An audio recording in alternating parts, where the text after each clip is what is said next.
News Andhra medical college భవనం ప్రారంభోత్సవంలో పాల్గొన్న CM Chandrababu పలు కీలక వ్యాఖ్యలు చేశారు. వైజాగ్ ను ఫైనాన్షియల్ క్యాపిటల్ గా అభివృద్ధి చేసేందుకు చేపట్టబోయే చర్యల గురించి వివరించారు.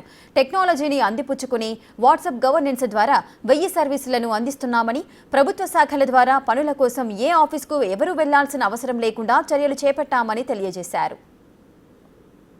ఈ నగరాన్ని ఎప్పుడు కూడా ఒక ఫైనాన్షియల్ క్యాపిటల్గా తయారు చేయాలని మొదటి నుంచి ఆలోచిస్తూ వచ్చినాం. ఇటీవల కాలంలో మీరు చూస్తే చాలా డెవలప్మెంట్ వస్తూ ఉంది. రాబోయే 2-3 సంవత్సరాల్లో మీరు చూస్తే ఒక 5 సంవత్సరాల్లో మీరు ఊహించని మార్పు వస్తుంది. ఎందుకంటే ఇంటర్నేషనల్ ఎయిర్పోర్ట్ వస్తుంది, మెట్రో వస్తుంది.